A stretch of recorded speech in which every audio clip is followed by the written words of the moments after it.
ہم لمبی چوڑی تقریر نہیں کرنا چاہتے، دو جملے ہی کافی ہیں۔ شاعر نے بہت اچھے انداز میں کہا ہے، طوفان نوح لانے سے اے چشم کیا فائدہ، دو بوند ہی بہت ہیں گر تجھے اثر کرے، دو بوند ہی بہت ہیں گر تجھے اثر کرے۔ اور حب رسول میں مصطفیٰ کریم صلی اللہ علیہ وسلم کے قدموں کو اپنی نظروں میں رکھ کر کے سرشار ہو کر جب کوئی بولتا ہے تو میرے عزیزوں اس کے ہر لفظ میں اثر بھی ہوتا ہے، اور وہ جملے صرف تقریر کے محفل کے درمیان نہیں رہتے، رب تبارک و تعالیٰ پوری کائنات میں اس کو پھیلاتا ہے۔ آج سے 2 سال پہلے ہم نے ایک چھوٹی سی مسجد تھی جس میں 50 لوگ بیٹھے ہوں گے، اور انہی 50 لوگوں کے بیچ میں جذبہ حب رسول میں سرشار ہو کر ایک کتے کو اعلان کیا تھا جو بہت زیادہ بھونکتا تھا نام رسالت پر، حضور پاک صلی اللہ علیہ وسلم پر۔ میں یہ بات کیوں کہہ رہا ہوں؟ اس لیے کہہ رہا ہوں کہ چھوٹی مسجد میں، چھوٹی محفل میں، لیکن جذبہ تھا کہ حضور پاک کی طرف بھونکنے والے کی زبان باہر زیادہ دیر تک نہیں رہنا چاہیے، اس کا جواب ہونا چاہیے۔ جواب دیا، لوگوں نے کہا آپ کرناٹک میں بیٹھے ہیں، کوئی شمال ہند میں بیٹھا ہے، یہاں سے آپ اپنی مسجد میں بول رہے ہیں، وہاں اس تک پہنچے نہ پہنچے۔ میرے عزیزوں، رب ذوالجلال کی طاقت و قوت پہنچانے کا اس کا جو نظام ہے اس پر تمہارا کیسا یقین ہونا چاہیے بتاتا ہوں۔ ایک دن نہیں گزرا تھا کہ برابر ہم نے جو جملہ کہا اس کی دم پر ہی پیر رکھا گیا تھا، جہاں پہنچنا تھا وہیں پہنچا۔ اور ہم نے تو سوچا کہ یہ بات شاید کرناٹک سے نکل کر ممبئی تک آئی ہوگی، ممبئی سے نکل کر آس پاس گئی ہوگی، لیکن ہفتے بھر کے بعد پتا چلا کہ امریکہ، نیوزی لینڈ، آسٹریلیا، افریقہ سب جگہ یہ بات پہنچی ہوئی۔ اب پھر یہ احساس ہوا پہنچاتا کون ہے، یہ باتیں کہاں سے کہاں تک چلی گئی۔ میرے عزیزوں، لوگ کہتے ہیں سوشل میڈیا کے ذریعے سے پہنچ گئی ہوگی۔ سوشل میڈیا میں ہزاروں لوگ بھرے ہوئے ہیں، تماشے کر رہے ہیں۔ یہ بات ہر مومن تک اور ہر بچے تک کیسے پہنچی؟ اسی لیے میرا یہ یقین ہے، اللہ کے نبی صلی اللہ علیہ وسلم کی عزت پر بات کرتے ہو اور حب رسول میں سرشار ہو کر کرتے ہو تو پھر اپنے آس پاس ماحول کیا ہے نہ دیکھو، بولنا تمہارا کام ہے، پہنچانا میرے رب کی شان ہے۔ تمہارا ایک نعرہ بھی، تمہارا ایک جو جذبہ حب۔ السلام علیکم ورحمۃ اللہ وبرکاتہ، امید ہے آپ سب خیریت سے ہوں گے۔ دوستو، آج کا موضوع بہت ہی اہم ہے اور ہماری پوری زندگی سے جڑا ہوا ہے، اور وہ ہے اللہ کو راضی کرنا۔ دنیا کی ساری کامیابیاں، عزت، سکون اور برکت اسی میں ہے کہ ہمارا رب ہم سے خوش ہو جائے، لیکن سوال یہ ہے کہ آخر ہم اللہ کو کیسے راضی کر سکتے ہیں؟ مولانا مفتی سلمان اظہری صاحب نے اس بیان میں نہایت پیارے اور آسان انداز میں سمجھاتے ہیں کہ اللہ کو راضی کرنا اتنا مشکل نہیں جتنا ہم سمجھتے ہیں۔ دراصل اللہ اپنے بندے کے چھوٹے چھوٹے نیک اعمال سے بھی خوش ہو جاتا ہے۔ ایک نیک عمل، ایک خالص نیت، ایک چھوٹی سی عبادت انسان کی پوری زندگی کو بدل سکتی ہے۔ ہم اکثر اپنی زندگی میں دنیا کے پیچھے بھاگتے ہیں، روزی کی فکر، عزت کی خواہش، کامیابی کی تلاش، لیکن حقیقت یہ ہے کہ جب اللہ راضی ہوتا ہے تو یہ سب کچھ خود بخود انسان کے قدموں میں آ جاتا ہے، اور اگر اللہ ناراض ہو جائے تو پھر دنیا کی کوئی چیز انسان کے کسی کام نہیں آتی۔ اس بیان میں یہ پیغام دیا گیا ہے کہ اللہ کی رضا پانے کے لیے ہمیں اپنی نیتوں کو درست کرنا ہوگا، اپنی زبان کو ذکر میں مشغول رکھنا ہوگا، نمازوں کو وقت پر ادا کرنا ہوگا، اور سب سے بڑھ کر دوسروں کے ساتھ اچھا سلوک کرنا ہوگا۔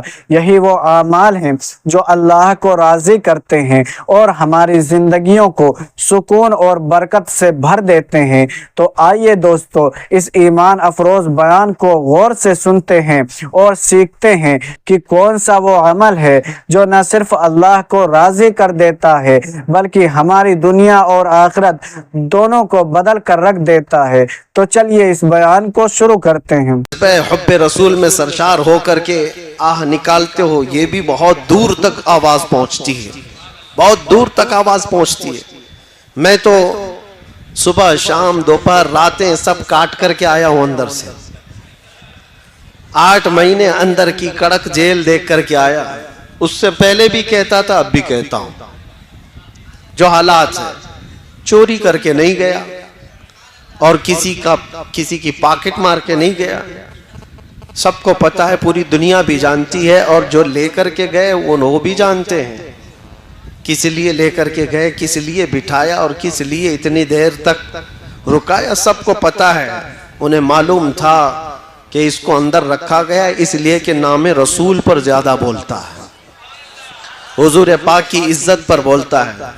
یہ بات میں کافی دن پہلے آپ کو بھی آج میں بتا رہا ہوں۔ اب مجھے بلائے ہو تو آس پاس والے اور سارے وہ لوگ اور جو انتظامیہ لوگ ہیں وہ ڈرتے نہ رہ جائیں، اس لیے کہ بہت ساری جگہوں پر معاملات ہوتے ہیں، ڈرایا جاتا ہے، دھمکایا جاتا ہے۔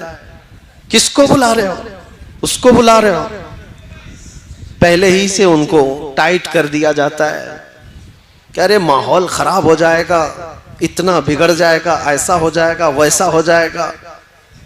جو انتظامیہ ہوتی ہے وہ بیچارے کچھ بھولے بھالے ہوں تو وہیں ڈھیلے پڑ جاتے ہیں، بہت شوق سے ہماری تاریخ لیتے ہیں، اس کے بعد جب دن قریب آتے ہیں اور پریشر آتا ہے تو انہیں سمجھ میں آتا ہے کہ ہم تو کس کو لا رہے تھے۔ ان کو لگتا ہے بہت بڑا کچھ ہونے والا ہے۔ میں کوئی بہت بڑا نہیں ہوں اور نہ ہی میرے اندر کوئی بڑی طاقت ہے، لیکن جس بات کا خوف دنیا کو ستا رہا ہے وہ طاقت ہر مومن کے پاس ہے، اور اس طاقت کا نام عشق مصطفیٰ ہے۔ میں آپ کو اس لیے یہ بات عرض کر رہا ہوں، شروع میں تمہید بتا دیتا ہوں۔ ہمارے شمال ہند کے ایک مولانا صاحب تھے، یو پی کے رہنے والے۔ ہم کسی جلسے میں گئے تھے اور واپس آئے تو انہوں نے کہا کہ حضرت مجھے پولیس والوں نے اٹھا لیا تھا، میں اسٹیج پہ بیٹھا تھا، آپ کے بازو لبیک لبیک کے نعرے میں بہت لگا رہا تھا، مجھے اٹھا لیا اور صبح سے شام تک بٹھایا۔ میں نے کہا کیا ہوا؟ ڈر گیا اس بات سے، اور کوئی جرم تو نہیں کیا اور کوئی کرائم تو نہیں کیا؟ کہا نہیں، کبھی کوئی جرم نہیں کیا، کبھی کوئی کرائم نہیں، میرے اوپر تو ٹریفک رول توڑنے کا بھی کوئی قانون لگا نہیں ہے اب تک، بس اسی بات پر مجھے اٹھا کر لے گئے اور بٹھائے۔ میں نے کہا مولانا اب اس میں ڈرنے کی کیا بات ہے، فخر سے کہو دنیا چوری کر کے تھانے جاتی ہے اور تم رسول کا نام لے کر کے گئے ہو۔ کل قیامت کے دن اس کا صلہ حضور کی بارگاہ میں پیش کر لینا۔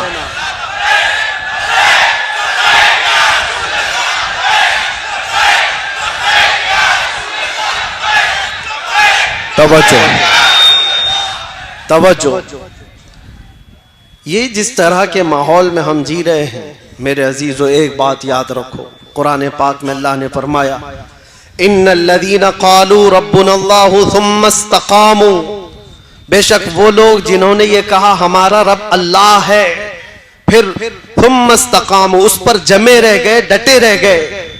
رب تعالیٰ فرماتا ہے تتنزل علیہم الملائکہ، ان پر اللہ کے فرشتے اتارے جاتے ہیں، ان پر اللہ کے فرشتے اتارے جاتے ہیں۔ اللہ تخافوا ولا تحزنوا، وہ فرشتے تمہیں یہ کہتے رہتے ہیں اب ڈرنا مت، غم مت کرنا، تم نے یہ کہا ہے نا ہمارا رب، کہتے ہو کہ نہیں کہتے ہو؟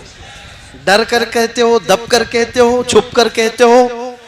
اللہ تمہارا رب ہے، اس میں نہ ڈرنے کی ضرورت، نہ دبنے کی ضرورت، نہ چھپنے کی ضرورت۔ جب کہنا ہے اللہ اکبر بلند آواز سے کھلے عام سر عام کہا جائے گا۔ کیوں؟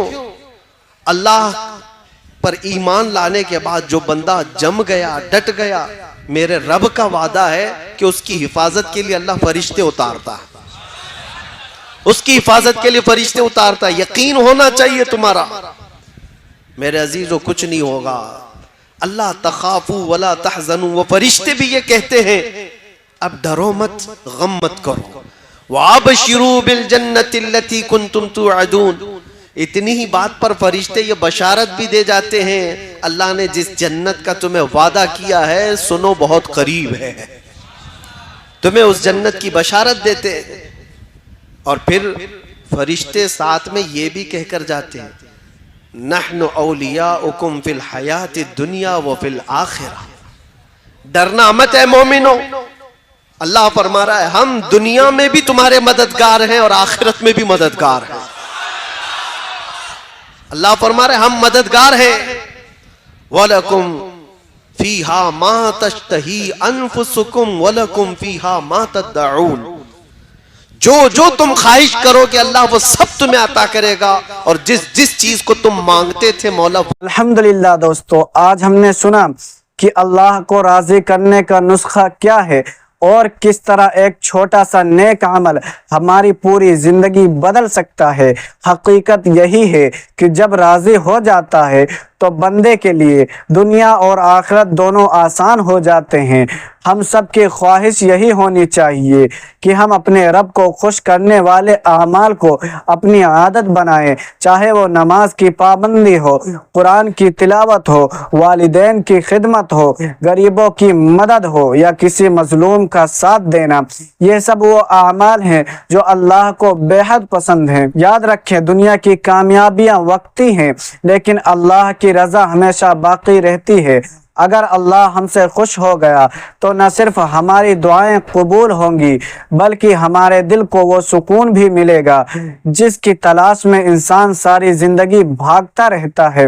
دوستو، اگر آپ کو یہ ویڈیو پسند آئی ہو تو دل سے لائک ضرور کریں اور چینل کو سبسکرائب کرنا نہ بھولیں تاکہ ایسے ہی ایمان افروز اور سبق آموز بیانات کے ریئیکشن وقت پر ملتے رہیں۔ اللہ تعالی ہم سب کو اپنی رضا کے کاموں میں لگائے، ہماری زندگیوں کو بدل دے اور ہمیں دنیا و آخرت میں کامیابی عطا فرمائے۔